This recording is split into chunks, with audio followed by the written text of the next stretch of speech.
Hello, all, and welcome to Critical Faculty. Today, another topic and another very exciting one, a slightly different way of looking at things. What if aliens were found, and what would be the repercussion on so many things, but namely religion and theology, the concept of religion and the concept of God or gods. And it took a scientist and a philosopher to come up with the idea and execute it quite nicely in a lovely book that I'm into right now, haven't quite finished. And I'm very excited to discuss this with the magnificent Aaron Adair. How are you, Aaron? I'm Representing doing very science. well. Thank you for having me back. Thank you. And Jonathan, our resident philosopher. Who knew? Look, it's a new book. Super excited. It's a brand new book. Uh, Let me just remove this ugly banner that's covering my forehead. I thought you were going to get rid of me then. Nah, just me. Um, this is a new idea, and I want to start by asking both Aaron and Jonathan, what inspired the idea? Well, to be fair, it was an article I wrote for Only Sky that was looking at uh, a a paper that was written by two theologians, McNabb and McIntosh, who were looked at 6 areas of how intelligent alien life could affect theology and Christian theology in particular, and they found that it didn't, and it's kind of contesting that. So I wrote a piece on, well, what would happen if we did find intelligent alien life? And then Aaron read that, and then we're like, oh, hang on, yeah, we could do something with this. This is a really interesting subject, and actually, it turns out that people have written quite a lot about it. There is a whole area called astrotheology. That some people might not know even exists. Astrobiology is like the idea that life exists out there, and astrotheology is the effect that would have on theology. And so we thought, right, well, let's go for it. You do the science, I do the philosophy. Even though Aaron does a lot of philosophy himself, I don't do the maths that he does. But together we came together to produce, I think, is a really wide-ranging book, an interesting book, despite what you believe about life being out there or not. Actually, there's a lot of philosophy, a lot of science, and a lot of good stuff in there, I think. Right. What about you, Aaron? Oh, I was just along for the ride. John did all the hard work. I just wrote down a couple equations, and John was just like, "Okay, could you actually explain this in like words?" Actually, that literally happened like quite a few times. Yeah, I will say Mathematics very are words. confidently that whatever in this book is readable is because John helped me to become a better writer, and what isn't readable is because I'm still just that slow.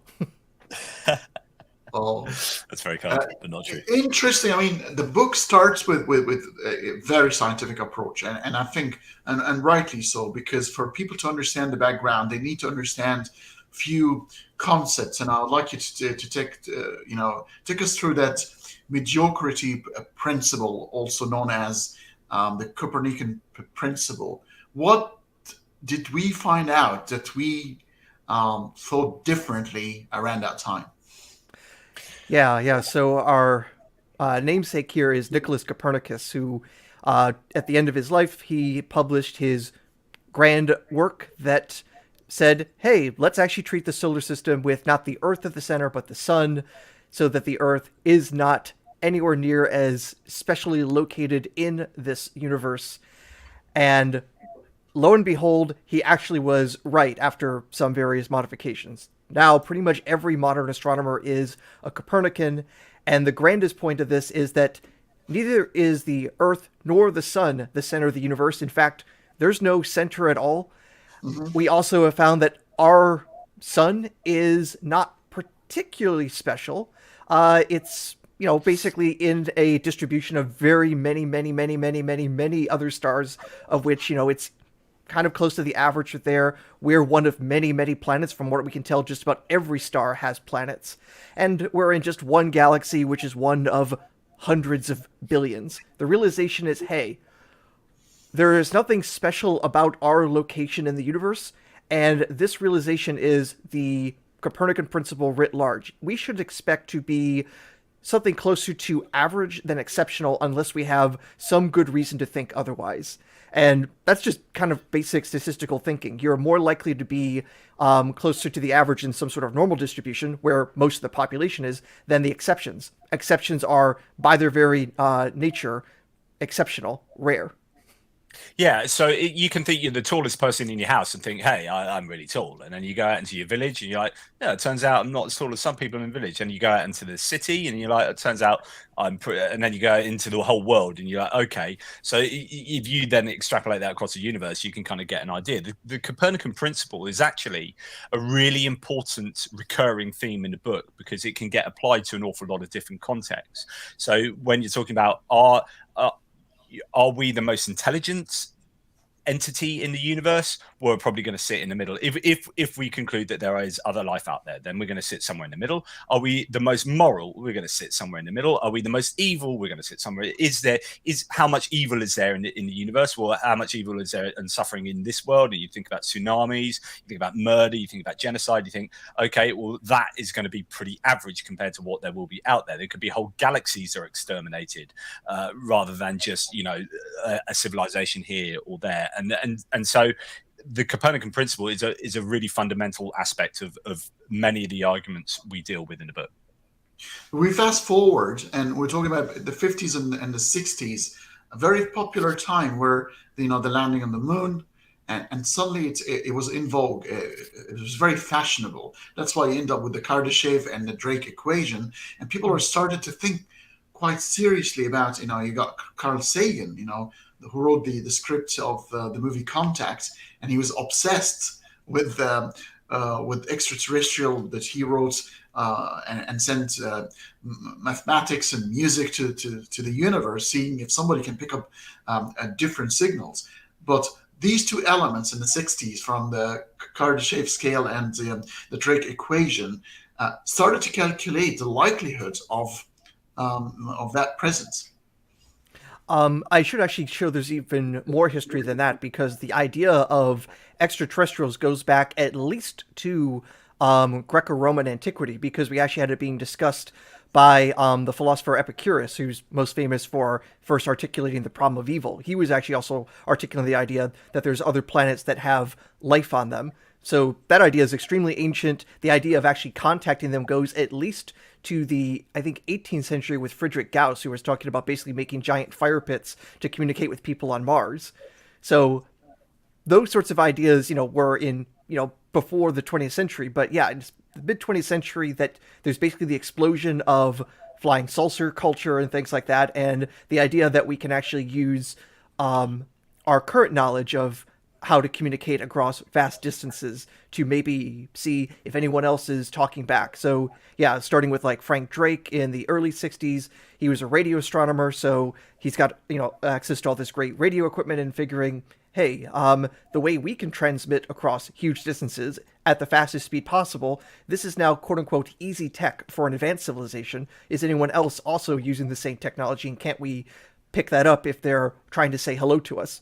And starting then, we've been scanning. So far, no one has sent us a message that we can confirm. There have been hints here and there, but nothing actually confirmed that anyone wants to talk to us.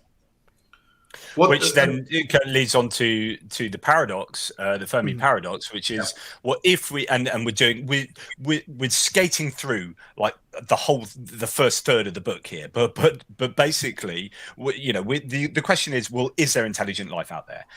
And then it's, well, how do we work that out? And then we talk a little bit about that, and what would that look like? What form would intelligent life take? But also, how would we know that they were there? How would they communicate? How we communicate with them?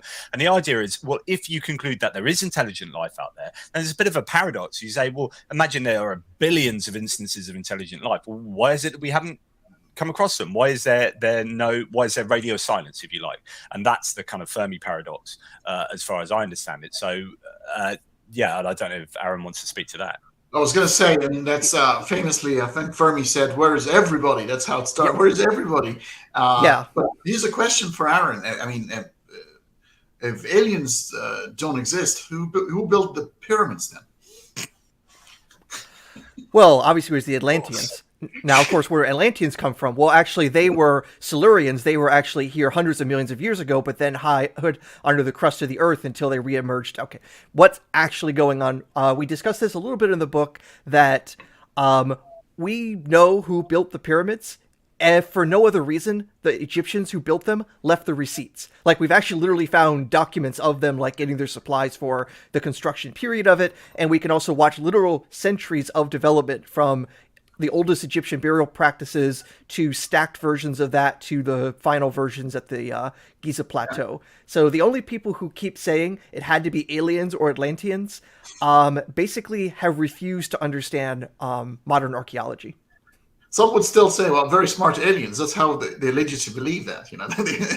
They can do, they can do it, but you can't change. It's interesting they say smart enough, but they're also not smart enough to realize, you know what? We could actually use post Stone Age technology. Maybe we could even use iron, but no. Instead, in the construction of the pyramids, we can see that they were using copper chisels, which is not a smart metal to use if you had access to steel, for example. And a sloping pile shape is basically the only thing you can build that's big if you don't have reinforcing materials like steel. There's a reason the Romans built the Colosseum looking straight up rather than this big sloping pile, because they could put in reinforcing metal into that construction. So again, if the aliens came and they put a bunch of rocks on top of each other, they're slacking. Yeah, and it's interesting what Deep Drink says there in your chat, in your live chat, saying, "What about Joe Rogan?" So Joe Rogan has. I don't watch Joe Rogan particularly, to be honest, but from what I gather, he has quite a few people who are kind of pro UFO stuff, and he's a bit into that.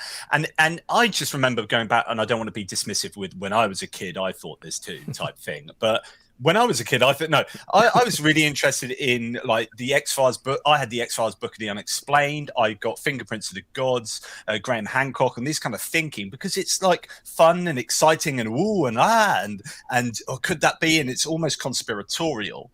And there's a definite attraction of that kind of thinking, but it just really doesn't stand up to too much scrutiny. I mean, I always like laugh about these claims that an alien has come across and has abducted someone in the forests in Ohio or wherever, and then has taken them into the spaceship and then stuck a probe up his ass. And you're thinking, are you telling me that the aliens have come all the way across like galaxies, across the universe, like with that knowledge and that technology, and come all this way to go, do you know what? We really wonder what it would look like up that drunk guy's ass, and then like zap him up and then do that. And you're like, that's not what has happened. Clearly, that just makes no sense.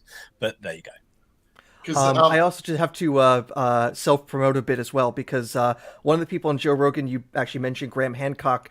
I've actually pissed Graham Hancock off, and he wrote against stuff I did in his book Magicians of the Gods. So I get name dropped against by Hancock, funny enough.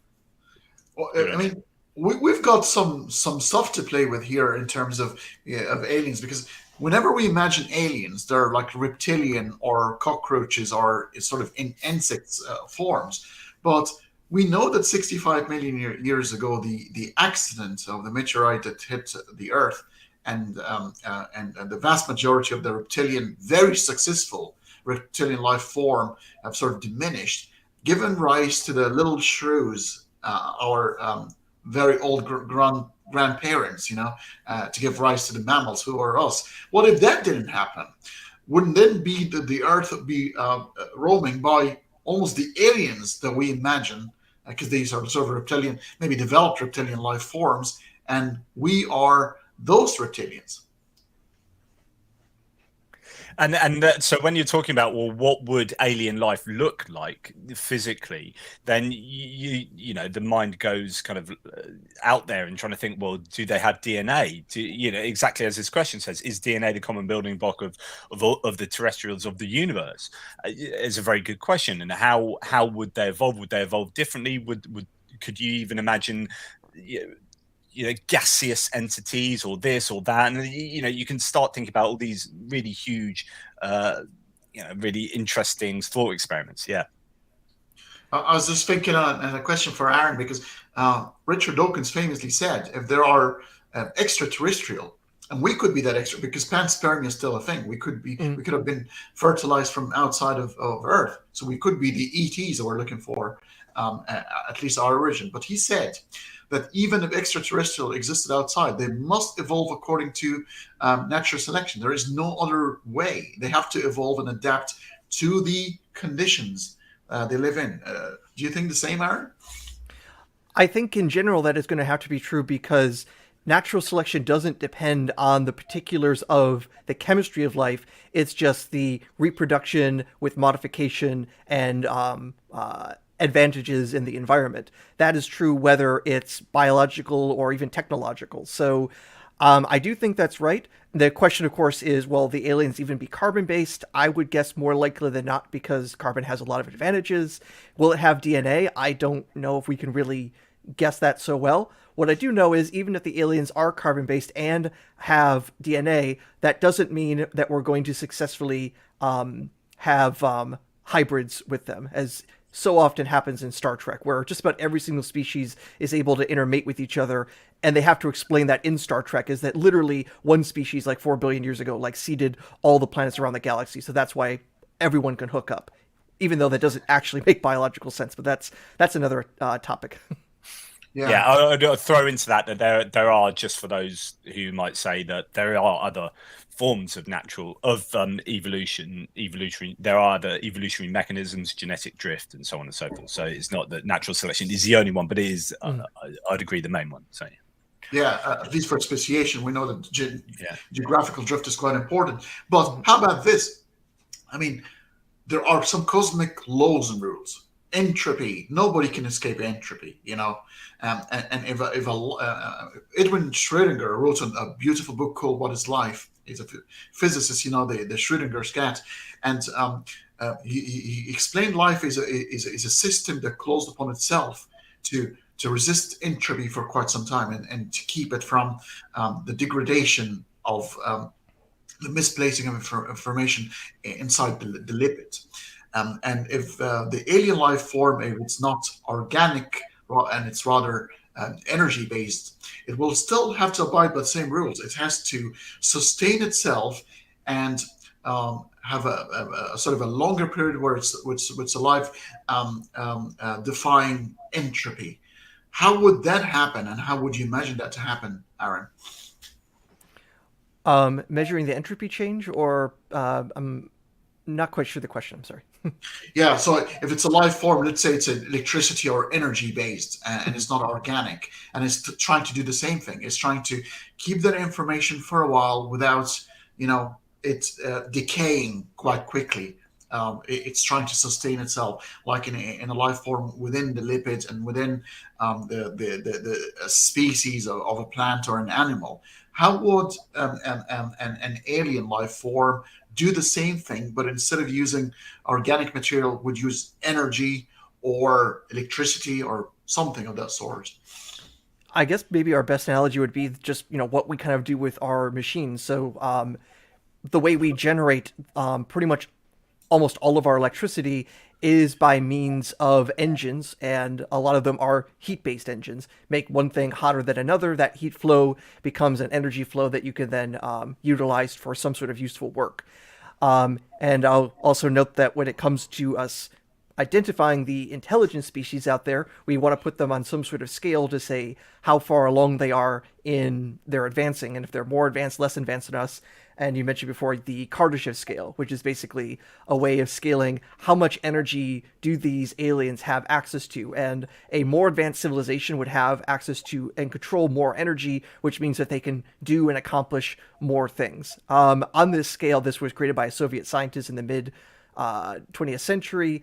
Kardashev 1 species is one that only has control of all of the energy landing on their planet, such as like all the solar energy. They just completely covered their planet in solar panels and was able to collect all of that energy. That's just a type 1, which is pitiful compared to a type 2 civilization, where the type 1 is limited to only, like, say, the sunlight landing on the surface of their planet. Type 2 is saying, you know what, let's take all the energy of that sun and just completely surround it and take all of its energy that way. That's a type 2 civilization, which is even more than 1,000,000,000,000 times more powerful. And you can even go beyond type 2 to talk type 3 and so on. But where are we humans on there? We're a type 0.7. So not even type 1. And, well, 0.7 sounds close to 1 because it's a logarithmic scale. It works out that we'd have to have about 1,000 times more energy production to even reach type 1 status. So if there's a type 1 civilization out there, they're already way more powerful than us. And if they're type 2, it's almost unfathomable what they could do with that much energy. Yeah. Let alone type 3, which is, I think, harnessing the entire energy of the galaxy. And each time there's the magnitude to the power of an extra magnitude of 10. And it's incredible type of power. I don't think it's even attainable, to be honest with you, given the expanding and the rate shifting of everything. Because it's been said, we're very lucky because in a few 100 million years, if we were to found here, we will actually look like we're completely alone. Yeah, I was talking about this in the last chat we had, Aaron and myself. This is like the Goldilocks time to be able to understand ourselves in the universe. There is, I think, something like, if we were around in 25 million years' time, the universe would have expanded so much that we couldn't do the kind of experimentation to work out distances, redshift, and all this stuff to then understand the history of our own universe. Would almost be in isolation. And we just wouldn't be able to do the science that we can do now. So this is a really good time to be alive, I guess. Yeah, considering there is a cosmic speed limit of nothing travels within the universe faster than the speed of light. Let's say somebody harnessed that particular speed, and it's part of your beautiful book where it says, what if somebody's already peaked on us and found us, but somehow decided maybe not contacting these people? They're a bit of trouble. Well, there's a lot of game theory involved, and Aaron can talk a lot about this. The game theory involved in, if you do discover intelligent alien life, should we actually go about contacting them? Should we hide? What's the safest for us? And or is it safest for us that we destroy them if we are capable of doing so? Because actually, that might in the long term be in our best interest. So I don't know, Aaron. Yeah, we absolutely should destroy them with facts and logic. Like that's going to happen. The aliens are so advanced that, I'm pretty sure their dumbest Ben Shapiro is better than us. Confuse it with philosophy. Yeah, exactly. Yeah. But one of the issues that comes up with the Fermi paradox of, hey, if the universe is teeming with life, why haven't we been visited? Is, questions of, okay, do the aliens have some motivation for not chatting with us? And I would say, yes, we would love to sign copies. We just have to be smart about using the postal service. Right now, they've already lost my personal copies of the book, so I'm already angry about that. But on the idea of, do the aliens actually have a reason to not talk to us, to keep hidden? Should we be hiding? And if we were smart, should we have been, not sending out signals as we've been doing so? A lot of these things relate to the ideas of, like, the Prime Directive from Star Trek, which was also called the Zoo hypothesis. We're some sort of special sanctuary. The aliens don't mess with us, so that way we can develop on our own. That has some issues, especially when it comes to the aliens policing themselves. Or is it the case that the aliens are so scared of each other that everyone is hiding because anyone who basically peeks their head over the bushes is the one that's going to get attacked? So everyone has incentive to stay hidden because they don't know how scary everyone else is. Problem with that is aliens basically have known life has been here on Earth before humans started sharpening their first tools. They can just look at the atmosphere and be able to tell, hey, this is probably a life-harboring world. So it was too late to hide life was on Earth before humans even realized there was a problem. Right. So, there are various ways of trying to maybe understand the policing actions of said aliens, but a lot of it is interesting science fiction, but I think there are other ways of resolving the Fermi paradox, which, we tried detailing how we come to our particular current best guesstimate of what's happening. Because one thing here, and I like Jonathan's feedback on that, because it's an interesting bit to probe, which is intelligence. We understand intelligence is not fundamental. And there were hundreds of millions of years of organic life that didn't develop brains or central nervous system for quite some time, and the evolution of what we call intelligence and the complications of the human brain from a hind brain to middle brain to neocortex that gave rise to the complexity of intelligence and the connection of the neurons. It's definitely an emergent property. Why do we always think that the extraterrestrial would be way more advanced than us? What if it's the other way around? Could it be that we are more advanced than them? Well, I think actually Aaron is a good one to answer this, because it depends how you're discovering them and what it is that you are discovering. What kind of signature? Is it techno signature? Techno signature, yes. That you are coming across, and what does that indicate about who you are finding, and are they chronologically much more advanced than you? In other words, have they, there's this idea of, like, if they are more advanced, does that also mean they're more advanced as a result of being around for a lot longer? And then what does that say about giving us hope about our own world? So there's so much to talk about here, but I'll actually defer that to Aaron. So if we are actually bumping into other civilizations, and when we're talking civilizations, we're talking, compared to us, that they have technology, they have science, things like that, we are more likely to bump into a civilization that is long-lived than is short-lived. Just by the simple fact that if it's longer-lived, there's more opportunities to run into them. They've just been around longer to bump into. Which means if they're longer-lived, that means they also have more time to actually develop their technology. So probability would suggest whatever aliens we first run into or first have techno-signatures of will be more advanced than us. Now, it could be the case, though, that maybe the first signs of the aliens we find is not from their radio signals, but we have begun to explore the galaxy. We're now visiting other planets, and we find the tombs of these old civilizations. That's the other possibility, that there could be who knows how many extinct civilizations. We've already seen, the rise and fall of great empires here on Earth, but if we're talking on the much grander scale of things, there are many people worried about what's going to be happening to us. Are we going to do ourselves in with global warming or computer intelligence and things like that? Is it going to be the case that someone is going to be stupid here on this planet, start up a computer, and then it's going to turn every single piece of matter into paper clips? I'm hoping not. I'm hoping we're slightly smarter than that. But on the other hand, I look at Twitter and I lose hope. So we have to be a bit worried that the silence of the universe is also telling us something about our own future. But on the other hand, even one signal from another civilization in our galaxy would actually tell us that, more likely than not, advanced civilizations are long-lived.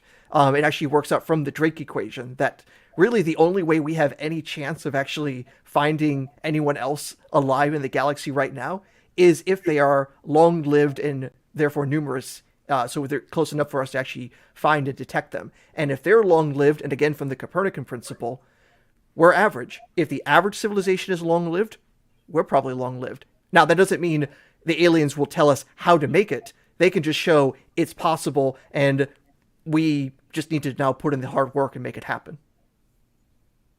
Very, very interesting. What if... because it's been posited as well that the longer the civilization lives on, it will eventually end up in collapsing, or at least trying to simulate its future. What are the chances that we are a simulation of an older ancient civilization? Jonathan, what do you want to say about that?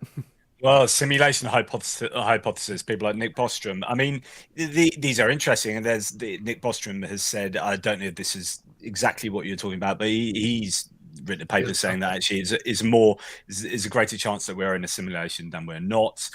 Whether you agree with that, I don't know, go and check out the source material. I guess I don't know. It's always difficult to make. I mean, something you were saying there was to do with like projecting or predicting, and it's very difficult to predict when you have a sample of one, really, and so that can be quite an issue. Just as a side note, actually, what we do when when we are looking at how will people react, what will happen, etc., we look at analogies, we look at our own history, but we also look at science fiction. And these three ideas, these three kind of areas are really helpful in trying to work out what would happen if we came across intelligent alien life. For example, you look at what happened with Christopher Columbus going over to America, and you have the Columbian, what's it called? The Columbian, I forget, my MS brain has gone there, where, 80 to 90% of the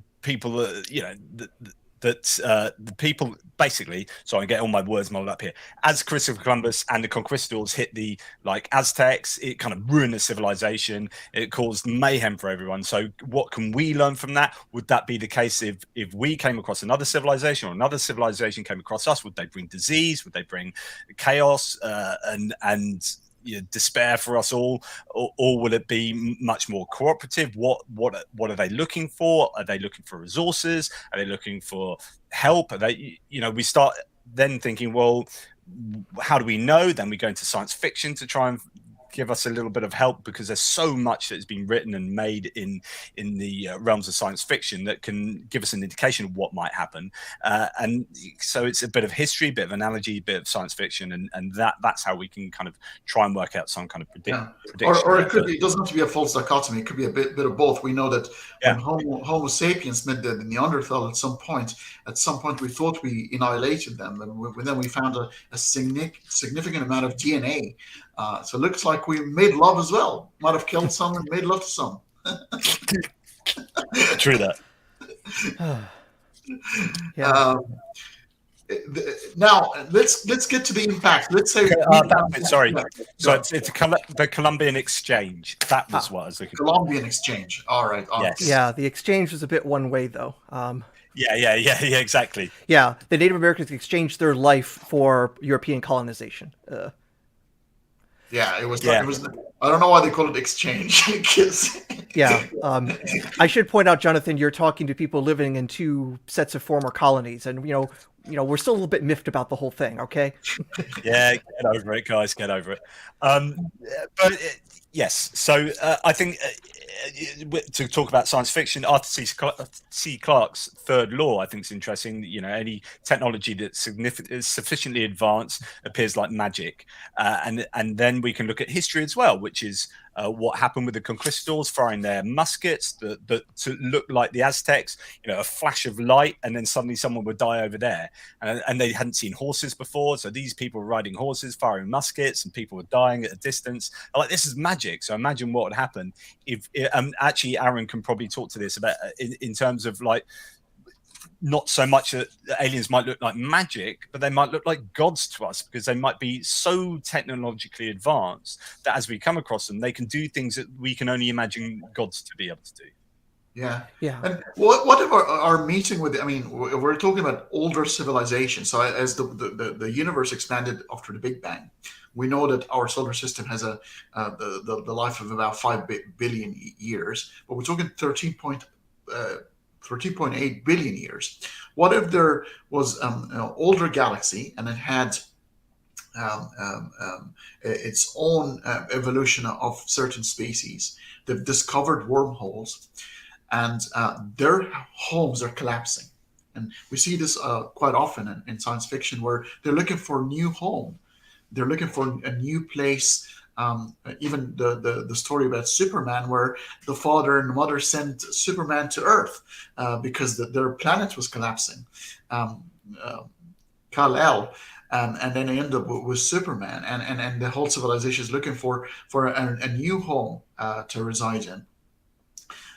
Would that be a possible scenario? And we could be those aliens to some other civilization at some point, like we enter some other realm to find a new home. Then they're actually, oh bloody hell, there's actually somebody living here already. What do we do?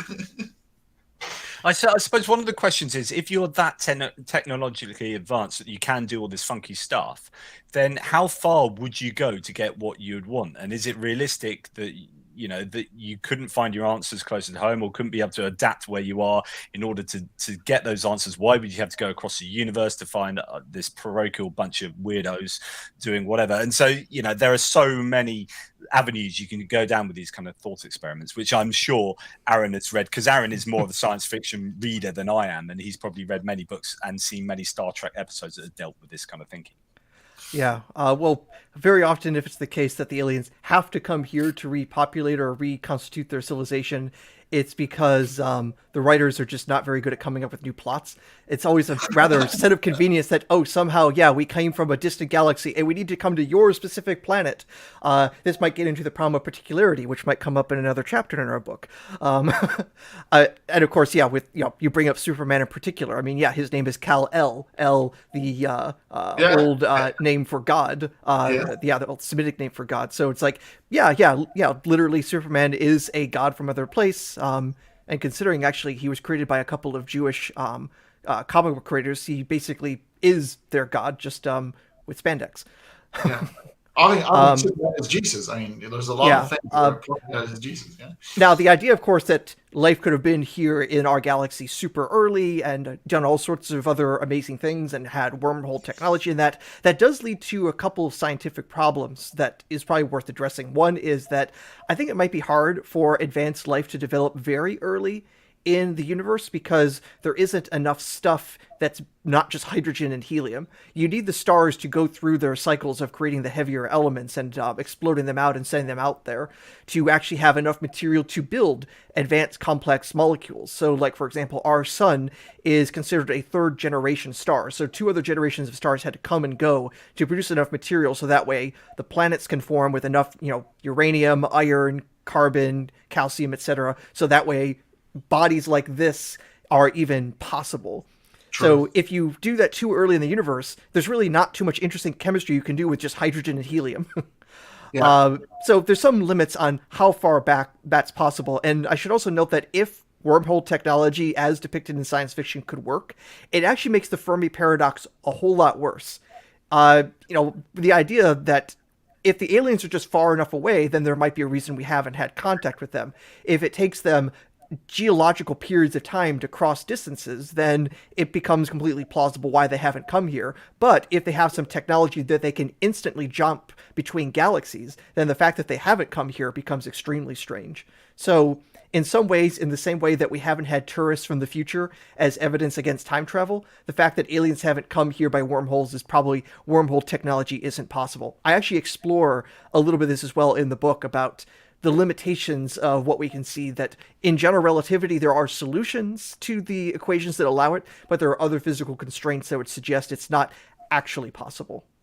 Yeah. Well, I love this. I love all of this stuff because even when you talk about Superman, I'm going to be a bit sort of barbed, I guess, in terms of religion and omni-god, particularly the idea that you got an omniscient, omnibenevolent, omnipotent God, and you can create comic book creators can create a Superman who, as you say, is an analog to God, and yet you look at the activity of Superman being like wholly benign, and you think Superman didn't go around like creating tsunamis, designing like Ebola, and don't come up with some storyline where Superman. There are versions of Dark Superman. There is a Superman storyline where he is with Wonder Woman with such passion it's actually causing earthquakes and tsunamis.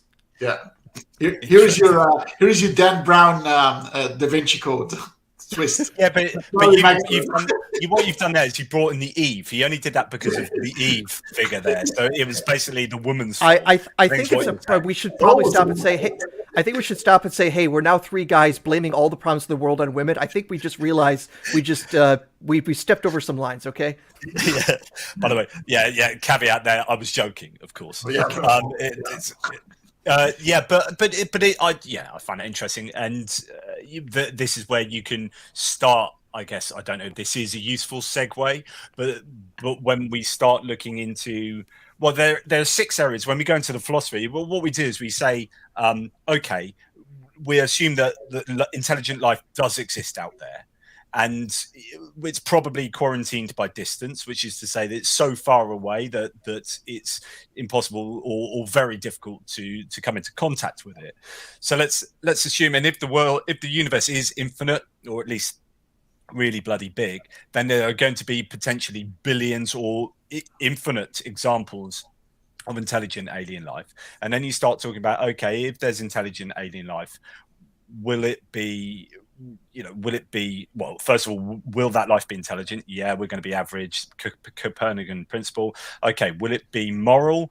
And you could argue that there are aliens out there that aren't moral, but it's quite difficult to special plead that we have the morality and not every other instance of intelligent alien life. And then you say, well, if they are moral, are they going to be fallen or broken? And then if they are fallen and broken, like we are, morally imperfect, then are they going to need salvation? And then this is where it all gets rather theological. So there are all these, so that you jump from, is there intelligent alien life? What would it look like? Would it have aspects of existence that we have, from which we get our theology as well? And how does that work? Here's a twist on the morality bit. We say moral. So these are our morals that we have developed according to our own conditions. Let's say we're developing now to be better people by saying we don't want to inflict harm on animals, and a lot of us would become vegan and vegetarian. And that's the right thing to do. And then we are invaded by species of extraterrestrial who are plant-based. They're actually not animals. They are, and they look at us and say, "Oh, look at these people! They're actually slaughter our fellow plants." We're talking vegetarian, and actually those meat eaters they're doing the right thing here. But these people are actually eating our own, because they've developed that way. And then suddenly a moral system that you've developed is deemed completely immoral by another civilization just because they are on the other side of the equation. Morality is a very fragile thing. Yeah, but then we'd have to start getting into arguments. Yeah, but you may be plants, but you're sentient plants, whereas these aren't sentient plants, and it's all about the sentience of these plants, not. I actually tried to speculate a bit about if we encountered a civilization or a set of civilizations on a world where there's actually more than one intelligent species there, but one is so clearly dominant over the other one, would that actually justify the old ideas of Aristotle that there are some who are naturally masters and some who are naturally slaves? And if in that world you actually literally have a slave species that's intelligent but not nearly as competent as the other one, is it in that world morally permissible to allow slavery? How would we actually argue with them that no, even in their system, that would not work? That, I think, would become a difficult future argument that, we can, of course, talk about our human experiences of how bad that was, but can we actually use that to translate to this other world? It's a speculation that I hope we never, as humans, have to encounter. But if we ever do find aliens and we have to, deal with them on a moral ground as well, secular humanism is going to look like racism. Yeah. I mean, to be realistic, the closest galaxy, correct me, Aaron, is about 2.5 million light years, Andromeda.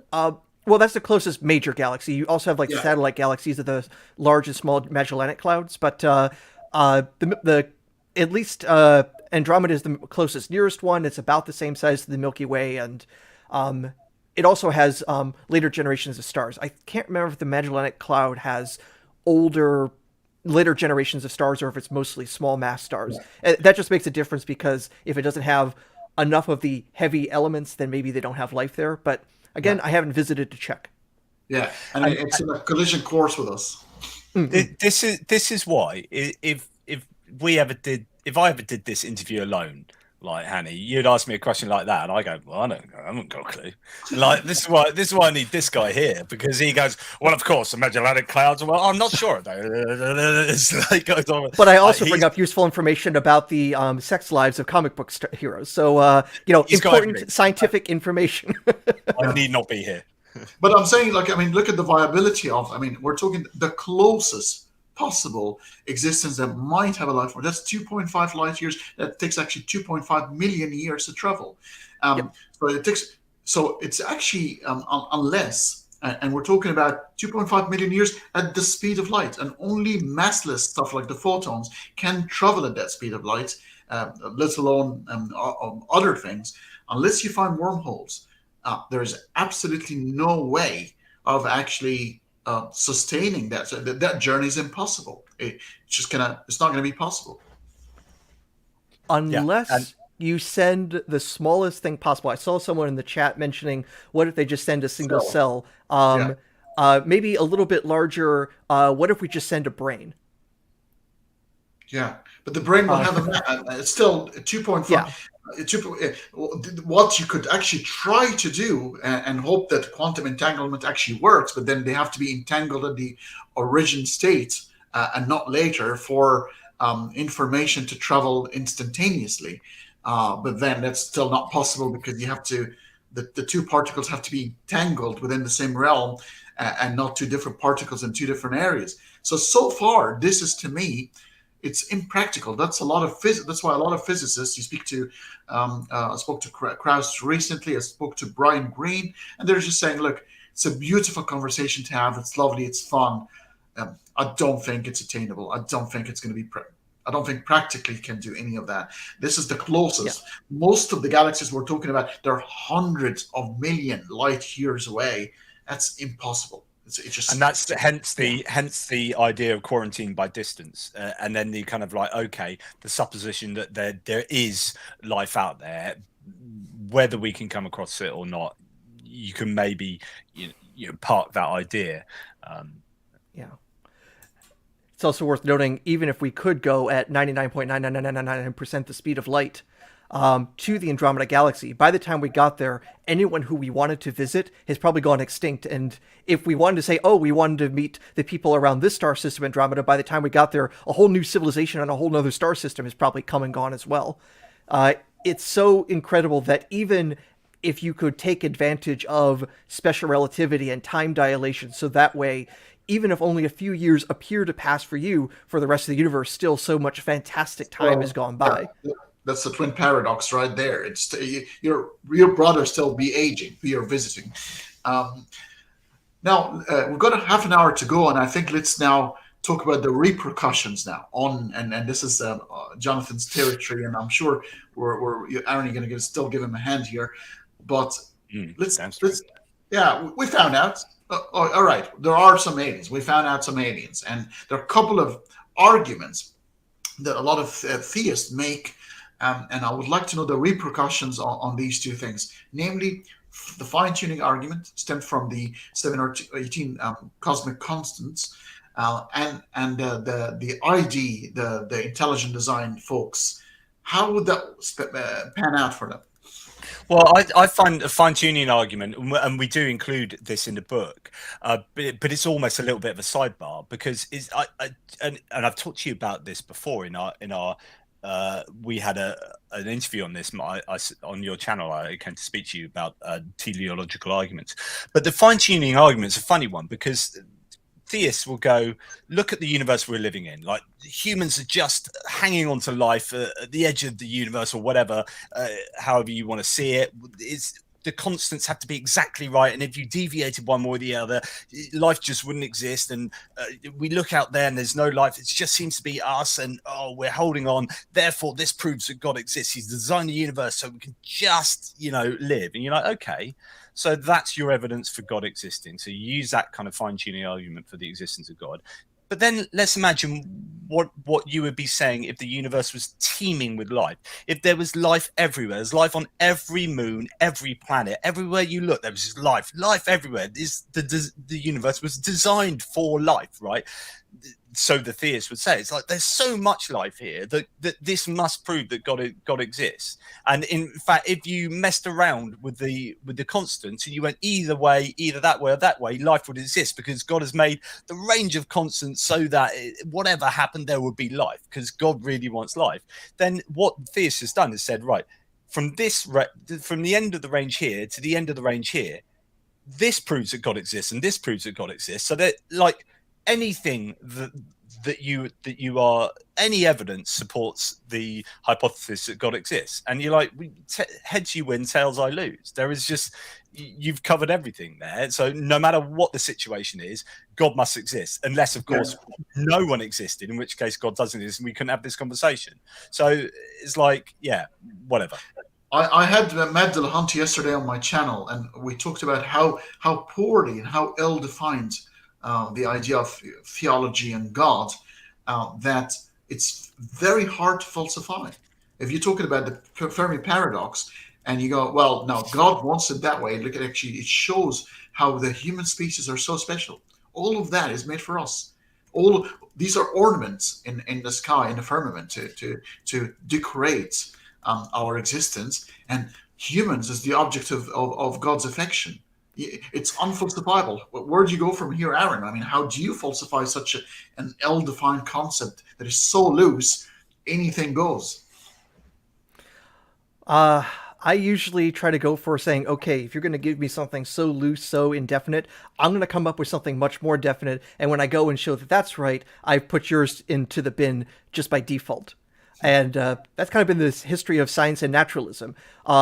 Mysterious ways by God, so anything that could happen fits that. Okay, well, I'm going to go do something else where I actually know what should happen. So if my experiment comes out differently, I know I'm actually wrong and I can make some actual progress. The fact that if we look at the history of the ideas, especially like in, say, the Catholic tradition of if there is life out there, it goes from absolutely not, and if you say so, we're going to kill you, to, oh, obviously there's going to be life all over the place. God would fill the entire universe with life, to, well, God had to specially tune life, so in a few rare occasions it could possibly happen. The fact that you can find all of those things just shows, yep, this is so malleable, let's actually do some science instead where we actually can make some progress. While, of course, for the Christian, we then have to point out, hey, here's all the other things you said, and stop denying that you have had to change your position 6 times since we started the conversation. Yeah. And I guess so it's probably worth throwing this in here because it's kind of like foundational. So a couple of things. First of all, I guess what one of the intentions of writing this book was to answer the question, does the discovery of intelligent alien life affect the probability of God existing or not, right? So that's kind of what the question we're trying to answer. And then to do that, we employ abductive arguments. So the deductive argument, all men are mortal, Socrates is a man, therefore Socrates is mortal. You agree with as long as the premises are sound, then, you got valid logic and you end up with an indubitable conclusion. Then you got inductive arguments, which is like, all the swans I've ever seen are white, therefore all swans are white, which is kind of useful, and we can use that as a guide. And okay, I'm probably going to be true, but it doesn't mean I'm definitely going to be true. And as soon as I find a black swan in Australia, I go, God, bloody Australians. I go, oh, it turns out I'm wrong.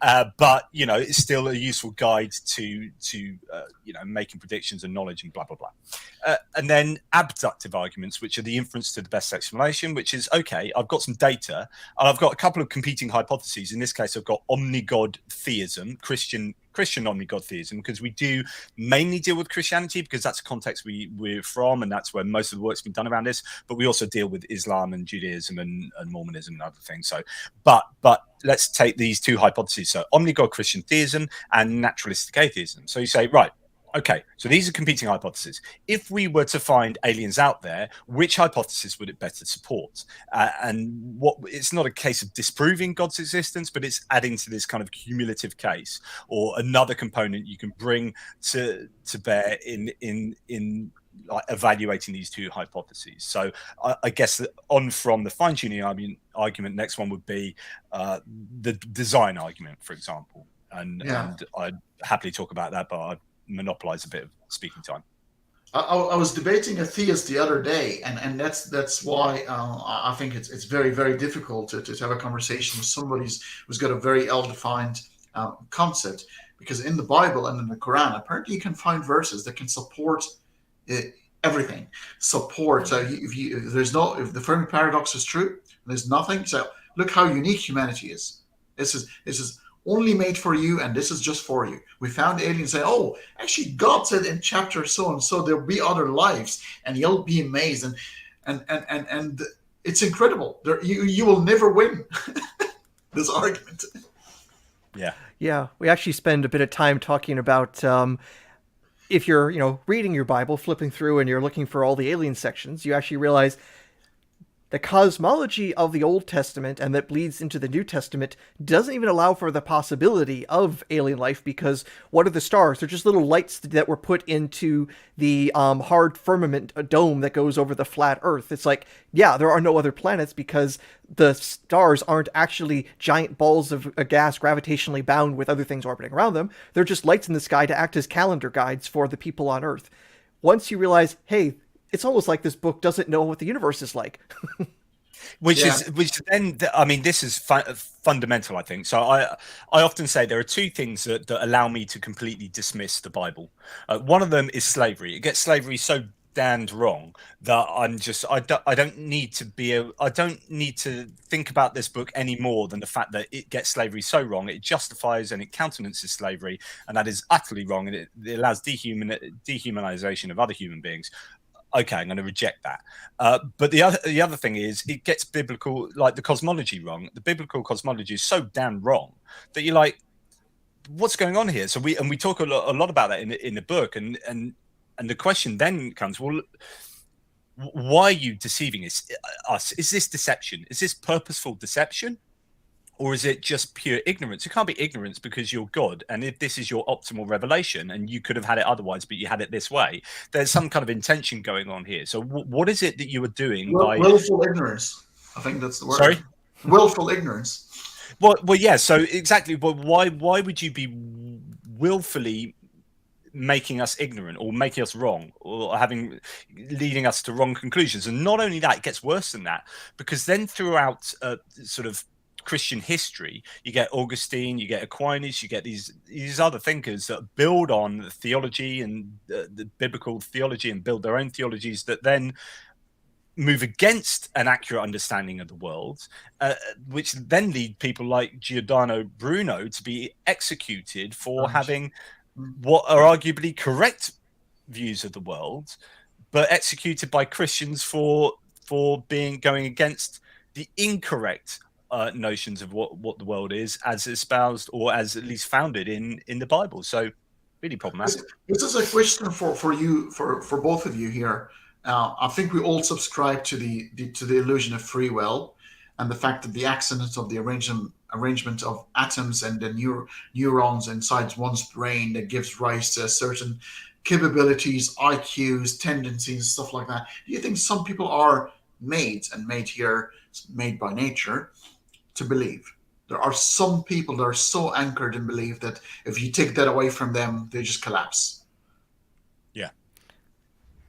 There's definitely a spectrum for it, especially considering there are some people who just it's actually something we even talk about a little bit in the book, that those very far along on the autism spectrum have a harder time conceptualizing other minds and having that robust theory of mind. So that makes it almost impossible to then have a belief in an invisible, incorporeal mind. So they're much more likely to be atheistic.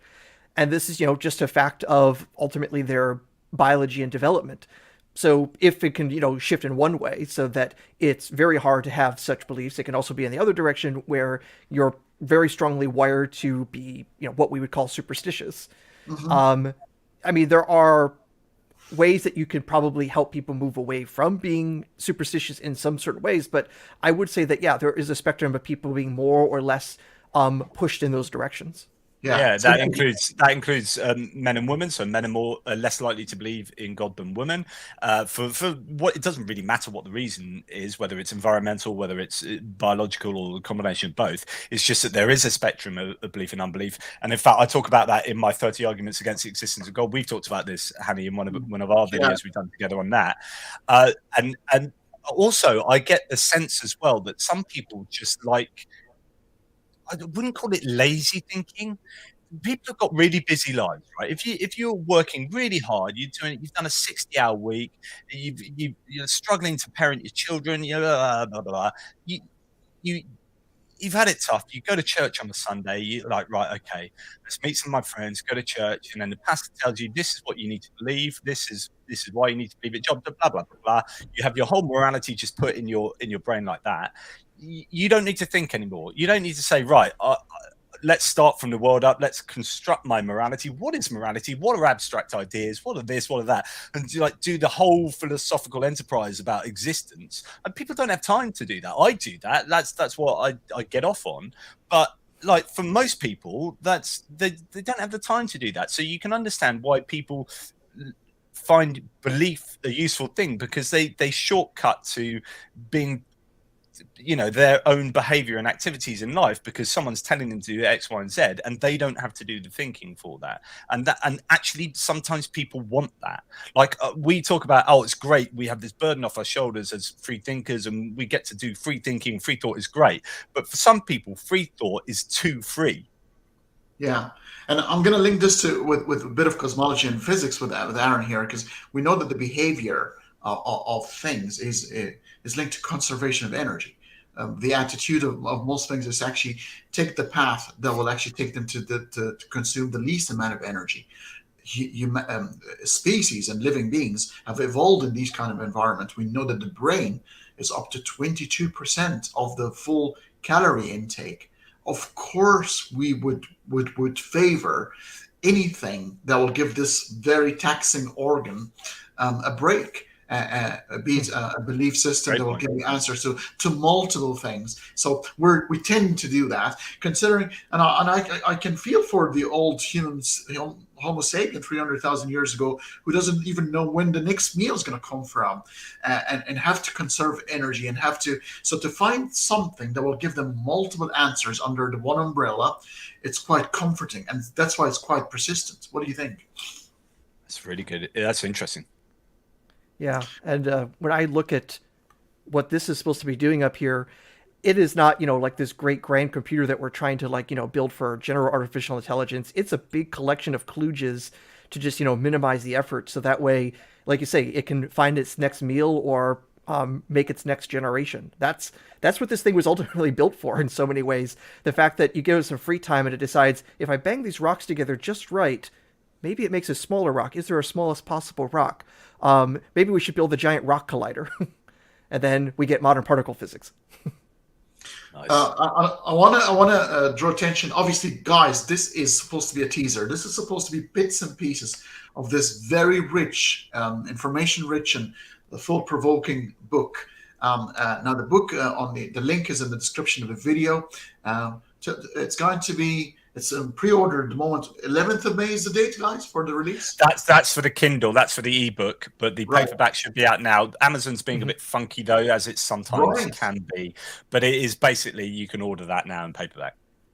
All right. So it's available right now in paperback. That's brilliant. And now, it's a bit of a large book, so I recommend buying at least 2 copies. Yeah. Well, I would say, personally, 42 copies. But, yeah. And there was a question about signed copies. There are a few people are keen for signed copies, so I guess they probably need to get in touch with you personally to do that. Yep, reach out. Yeah, I'm very happy to we have to figure out some way of coordinating it, because I've usually only done signing live in person, and especially if you want me to do it down in Australia, it's a bit of a walk for me. Unless you find a wormhole. True. From what I understand, it would cause so much distortion that I'm pretty sure at least my neighbors would have a problem with the gigantic gravitational field in my apartment. Oh yeah, the tidal wave of gravitational field. It was fantastic. I was talking to Lawrence Krauss about that. They felt, in 2018 they built the L-shaped lens that felt the gravitational wave by. LIGO, the Laser Interferometer Gravitational Wave Observatory. That's such an achievement. That is just. Humanity is such an interesting thing. You read like a Facebook stupid TikTok thing, you say, how stupid is humanity? And then you're faced with that sort of thing, and you say, how brilliant is humanity? It is so polarizing, that humanity thing. It's just it's a funny business to be a human. Well, yeah, but to segue back to one of the arguments that so. What we just to let the viewers know, the kind of core centerpiece of the book, not centerpiece, but where we were arguing about the ramifications, and as I mentioned earlier, we concentrate on Christianity mainly. Is the paper by McIntosh and McNabb deals with six areas where they say does the discovery of ETI, intelligent extraterrestrial life, does it affect Christianity in terms of general theism, so generally about whether God exists, challenging Christian scriptures, challenging Christian doctrines, so that's like your theology, challenging Christian tradition, the problem of evil, and challenging the Christian narrative. So that all these areas we then look at. So each one of those areas we could do a 2-hour interview on, well, particularly actually the doctrine and the problem of evil. But one of the ideas in the kind of general theism section is like poor design. So we have poor design on Earth, and these are called dysteleological arguments, where teleology is about design, purpose, and meaning, and so on. Dysteleological arguments are like, well, we're crappily designed. Does that better support the belief in the existence of omni-God? Or does it better support naturalistic atheism? So the fact that women die in childbirth, or this or that, and all of those ideas of poor design. And then you say, okay, well, if we're in the middle there, and you've got examples out there, Copernican principle again, where the design is even poor, like really terrible design, then does that make God's existence less probable? And so the design issue is one, and you can take that design argument to look at Adam and Eve, and this is related to whether aliens would have atonement, whether they'd be fallen moral creatures. Would they need our Adam and Eve story? Would it be sufficient for everyone in the universe, or would they need that each of them have their own Adam and Eves existing in different places? And then we get to talk a little bit about, well, let's look at the Adam and Eve story. If you're understanding it literally, or even kind of symbolically, like if you had Hanny and you said, right, we've got Adam and Eve. So if we substituted Hanny for Adam, and if you made exactly the same mistake as Adam did, and in fact, if I put Aaron in there, he would make that same mistake, then it means that no matter who you put in the story of Adam and Eve, they would make the wrong decisions, and we're all being punished on account of that. So actually, they are representative of us, and that's fine. But then it just says, well, God's just a really crap designer, because it makes faulty decisions. And then, but the other horn of the dilemma is, well, if we substitute Hanny in for Adam, and Hanny makes an awesome decision, and God and me, and you don't have to fall, then we are getting punished on account of what Adam and Eve did, and they are non-representative of humanity, which is desperately unfair, because actually you could have put a bunch of us in there and we wouldn't have done what Adam and Eve did. And so, you go back to looking at these and then seeing how that would maybe play out in other, alien intelligence. Unless we've been set up, and because otherwise Jesus' existence would be in vain. well, of course. Well, I mean, yeah, but the question. So one of the big questions we look at here is, okay, if you do have intelligence and you are moral and you are fallen and you do need salvation. So assuming that actually all intelligent alien life forms are going to be in the same kind of boat as us, then, because otherwise, if they're not, then, as I said before, it's a little bit unfair. So, okay, assuming that is the case, then is there one Jesus to rule them all? So is it just one story that salvation, that kind of vicarious atonement, that sacrifice, does it work for everyone across the universe, or do you need billions of Jesuses? And some of these civilizations will be operating concurrently, right? So are you going to have billions of Jesuses at the same time? So will Jesus as an entity have to be split amongst literally billions of places?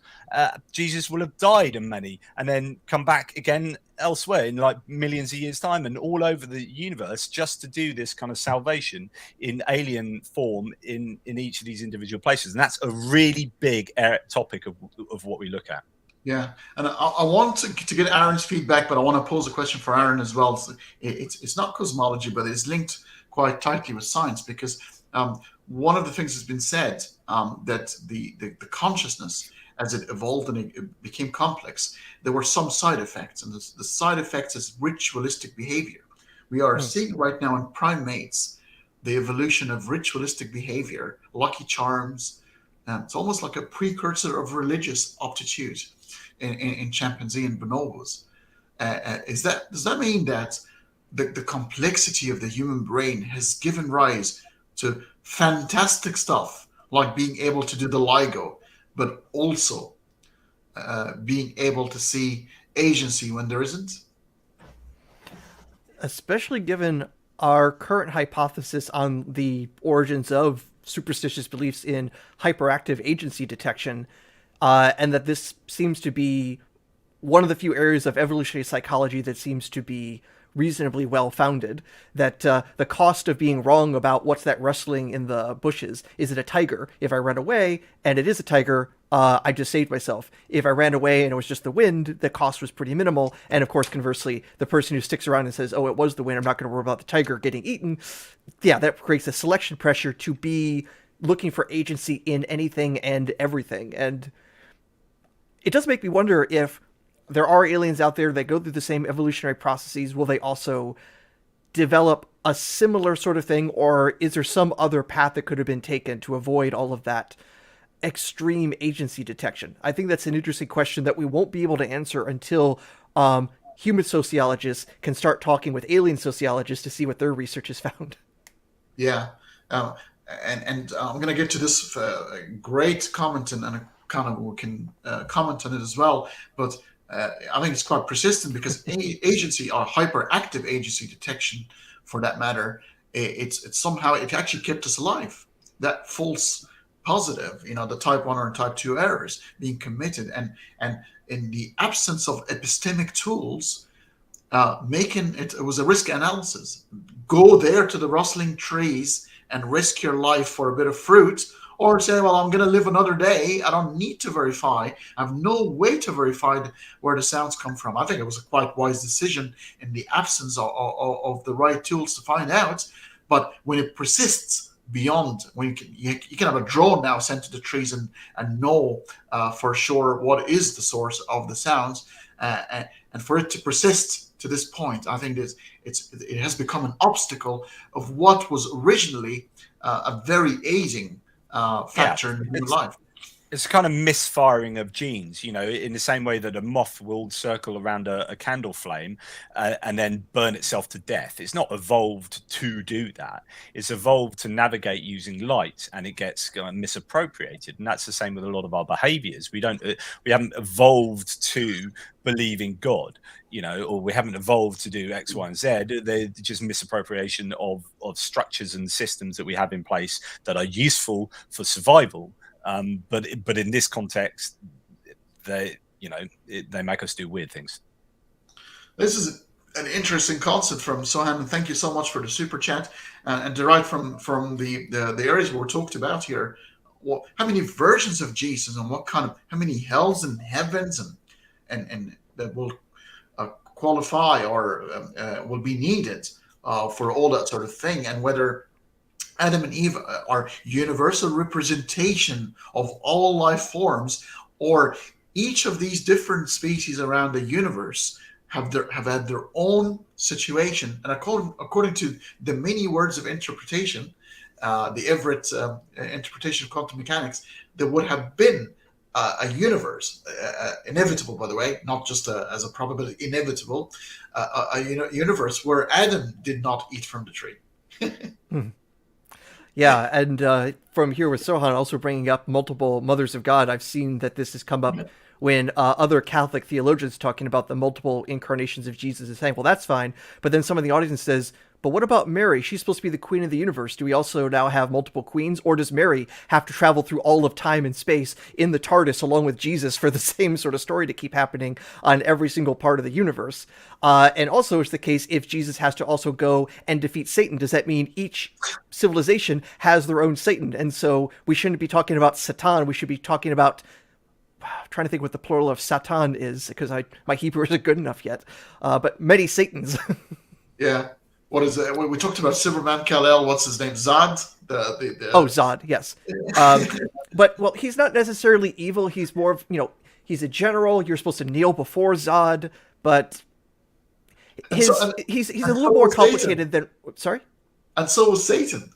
Satan wasn't evil. He had a twist in the conversation. To start with, he was a good buddy of God. Yeah, it definitely depends on your version, and especially if you're taking like the traditional Christian version, or if you're taking the version from Milton where he's actually a sympathetic individual. Yeah, choose your Satan, choose your Jesus. It's all rather weird where you like you're in the presence of omnigod that you know is all powerful, all loving, and all knowing, and you know all that. You say, I'm just going to rebel against you, and just because that's a good idea, isn't it? Because I've got a really big chance of succeeding. You're like, really? Yeah, and then of course with this, then we have to have this sort of Satan making this decision trillions of times. It's like, wow, that heavenly court is really bad at keeping things organized. I mean, I look at like in the Star Wars universe, all the incompetence that happens in the Empire, but this is a whole nother level. It's like the top general is constantly rebelling. Yeah, it actually, to me, renders Satan quite a man of principle. I mean, for somebody to take that particular stand, knowing exactly what their destiny is going to look like at some point, it takes a lot of courage and a lot of resolve. And must be quite convinced. Or you're just insanely stupid. Like, just repeatedly insanely stupid. I mean, one or the other. Either principled or stupid. Yeah, one of the two. I mean, we look at...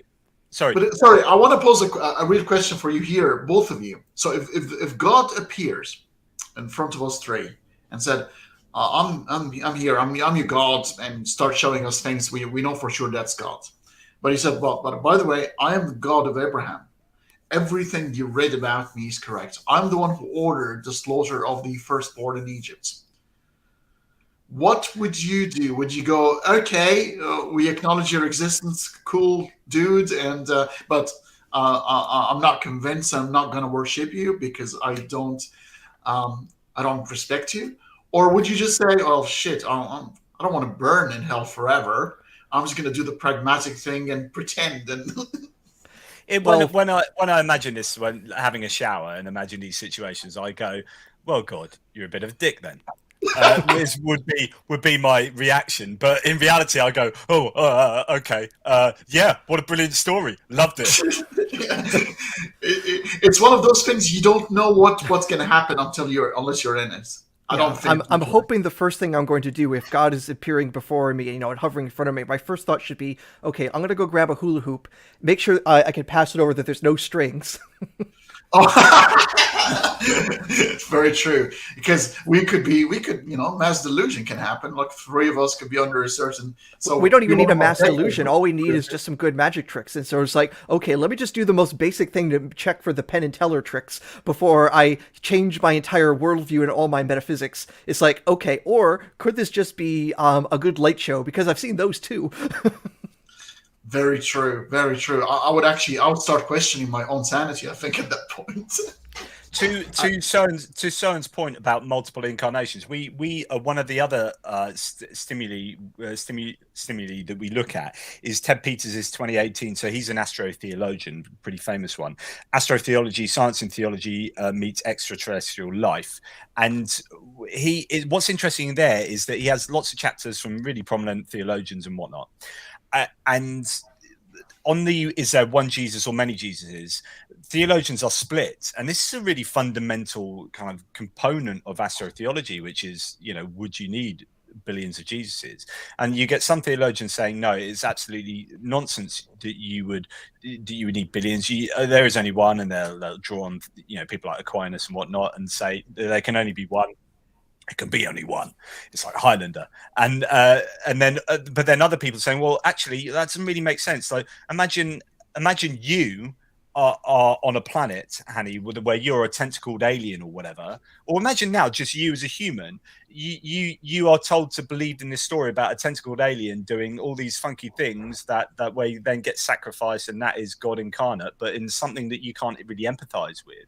How would one God story permeate the whole universe and do all of the job it does for us as a very particular story in a particular place in our history that means that much to us because we are humans, and Jesus is a human incarnated in human form.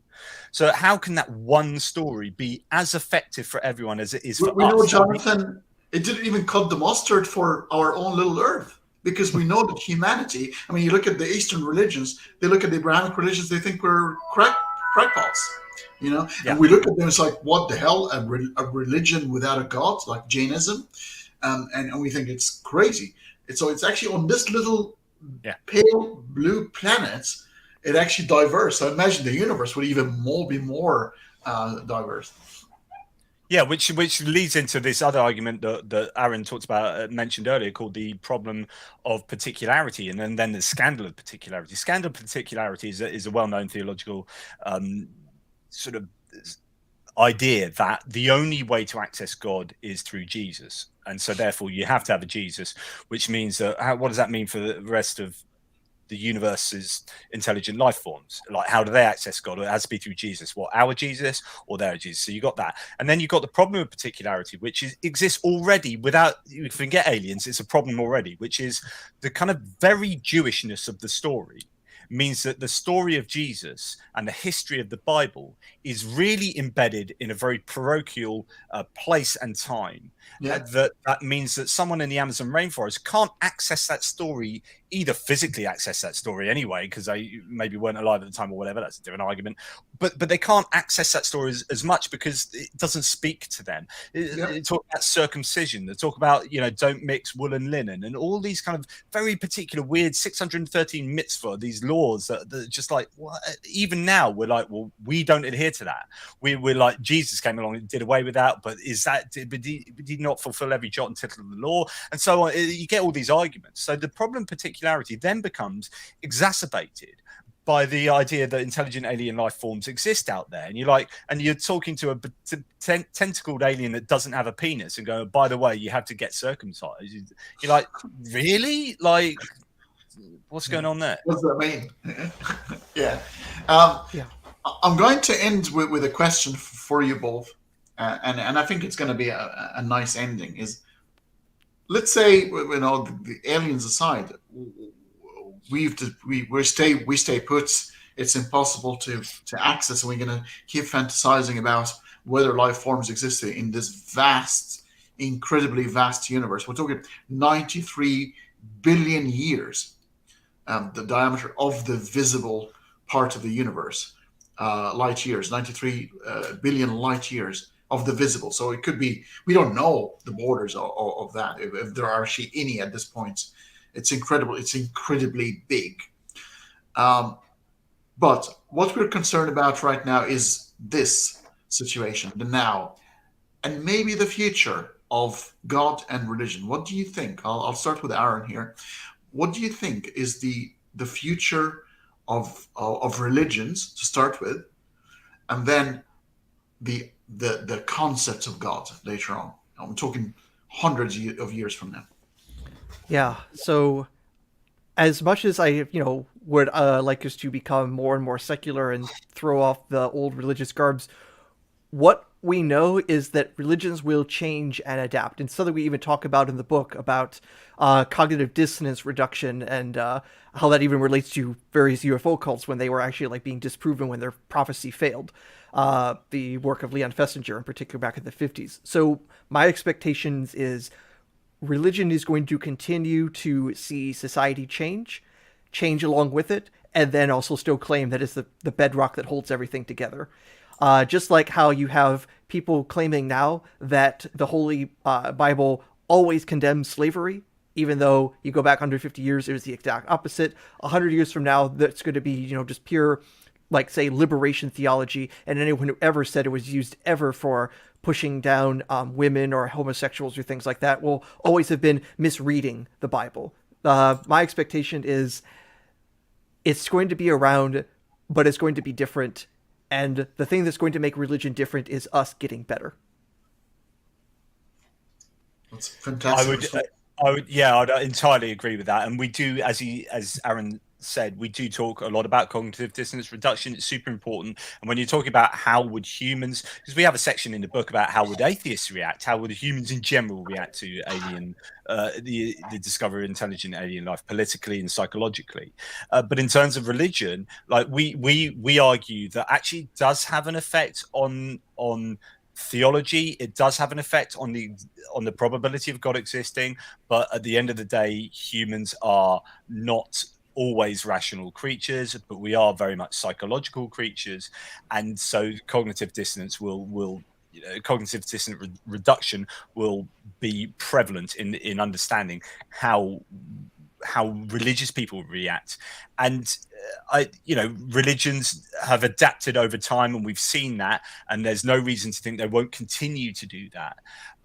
I guess it's just that's the nature. I guess the question might be, what is the function that religion provides, or what I would say religious belief is functional largely, and that's why we have it. So we've evolved. Yes, it's a misappropriation of behaviors, but also it's maintained because actually it does a job for us. So what is the job that belief in God does for us, or religion as a whole? So those are two separate things. One is a kind of like the belief in this entity, in the content of that religious belief kind of system. The other is being part of a religion, which is very much a sociological thing, so that you will have sociological functions, psychological functions. So if you go forward, if we still have those needs, then, and if God is the best way of fulfilling those needs, then the belief in God will maintain. The question is, well, can we replace those beliefs and belief systems with secular ones that are more representative of reality? And can we do a better job of fulfilling those functions? And I think we will be able to do that going forward to some greater degree. So I think religion, as we're seeing, will possibly be sidelined more and more, but almost certainly will never disappear. So, folks, if you want to enjoy this book as much as I've enjoyed it, it's available right now in paperback form, or if you want to wait for the Kindle version, it's not too far away. 11th of May is the release. The Amazon link is in the description of the video. Please go ahead and order your copy. I would like to take some final comments from both of you fine gentlemen. John, floor is yours. No, I've done too much speaking. Floor is yours. All right, fair enough.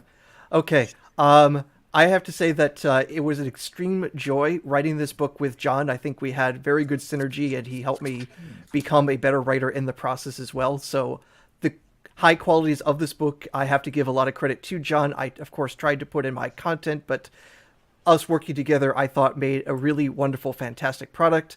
And if you also want to be rational in how you update your beliefs about the world once aliens are confirmed, we've literally done the differential equation math for you. So, for example, the problem of evil, we've actually exacted out how much you should change the probability of God based on your previous knowledge, and just how to update. So we are doing a lot of philosophy, we're doing science, we're also doing some hardcore mathematical deductions. I think this might be the only theology book, as far as I know, that actually has differential equations and Monte Carlo simulations in it. Yeah, I mean, as you can see there are actual formulae in there and graphs and everything. So that is entirely Aaron.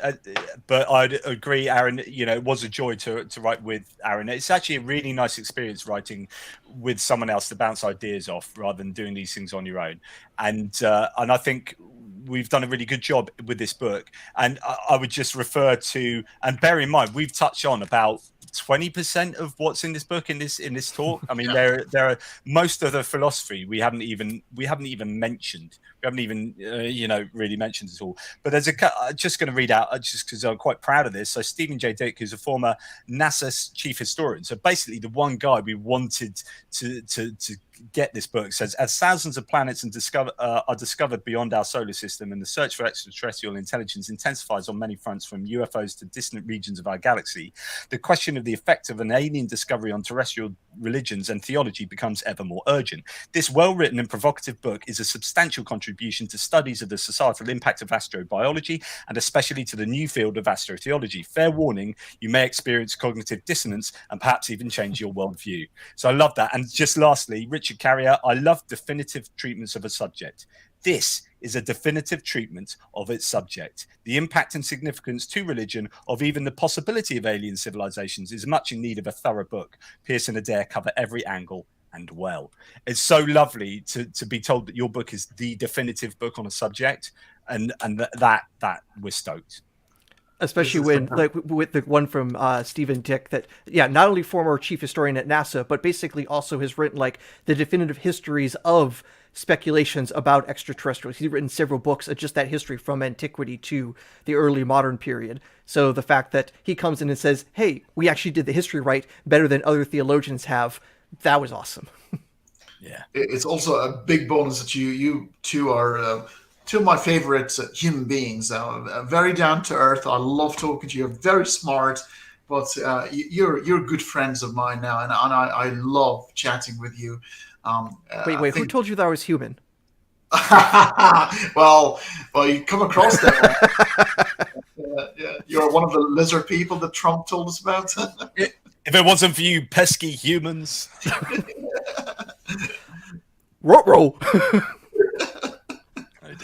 But I'm hoping, are you guys going to work together again? You've got anything going in the future? I mean, that'll be good, because I think I can see a lot of chemistry there. Who said science and philosophy can't work together? Possibly. There's a project I'm working on at the moment that I don't know if Aaron will be able to. I've got a few options going with that, but I'm definitely up for working with Aaron again if he's up for it. Yeah, when it comes to the project that we've been looking at, I have to do a whole lot of digging for it, but I know I'd be excited to. We'll definitely have to talk more in detail about what's going to happen. Fantastic stuff. Well, thank you very, very much. You've enriched my day. We're past midnight here in Melbourne, Australia. I'm playing soccer, at 8:30 in the morning, so I'm going to have a good night's sleep. And thank you so much. Thank you, mate. Thank you, folks, and I'll see you in the next couple of days. I think we've got another live stream, so stay tuned. Goodbye for now.